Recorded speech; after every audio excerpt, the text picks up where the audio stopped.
ওইদিন আসলে মনটা ভীষণ খারাপ ছিল। রুমে একা, একা বসেছিলাম। তো হুট করে পিঙ্কি আসলো। পিঙ্কি এসে বলল, "চলো ছোট্ট আমরা বাইরে কোথাও ঘুরে আসি।" তখন সে আমাকে নিয়ে গেল কুরুশকুল গ্রিন ভিউ রেস্টুরেন্টে। তো রেস্টুরেন্টে গেলাম, দেখলাম যে ভিউ অনেক সুন্দর ছিল।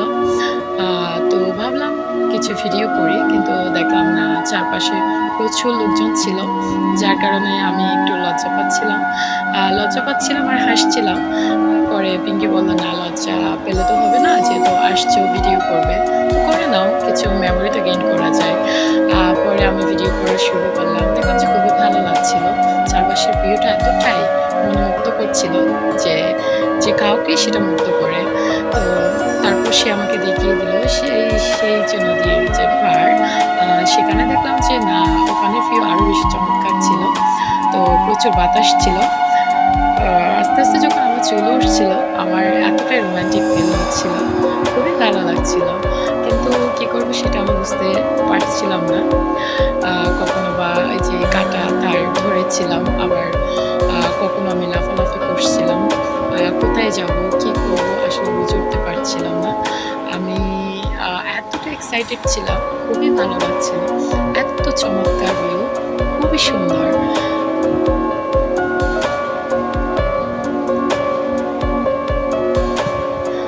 চারপাশটা আমি হেঁটে, হেঁটে দেখছিলাম।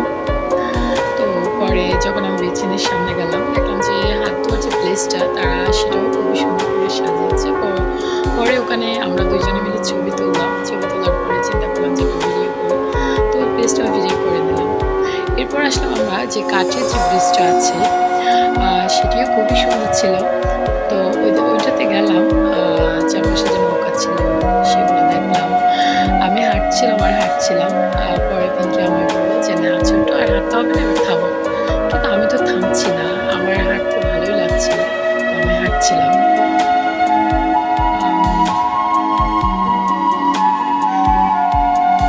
এরপর শেষমেশ তার কথা মেনেই নিলাম। চলে আসলাম ওখান থেকে।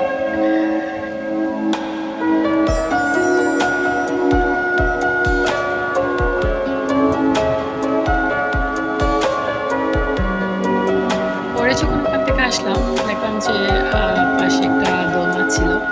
তো দোলনা দেখার সাথে, সাথে আমি সেখানে বসে গেলাম দোল খাওয়ার জন্য। কারণ দোলনা দেখলে ভীষণ মন চায় দোল খাইতে। তো আমি যখন দোল খাচ্ছিলাম, আমি এতটাই খুশি ছিলাম, আমি গান করছিলাম। আর পাশে দেখলাম যে একটা ছোট্ট বাবু, সেও আমার মতোই দোল খাচ্ছিল।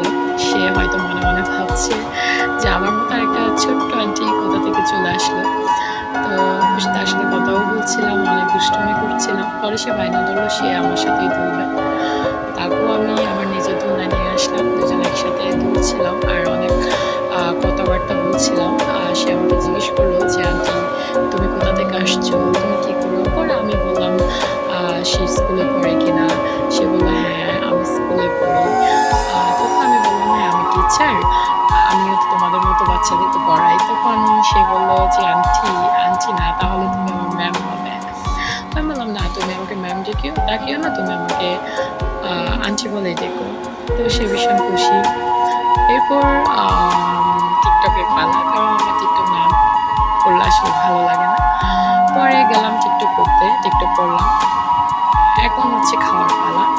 তো ট্রিটটা অবশ্য পিঙ্কির পক্ষ থেকেই ছিল।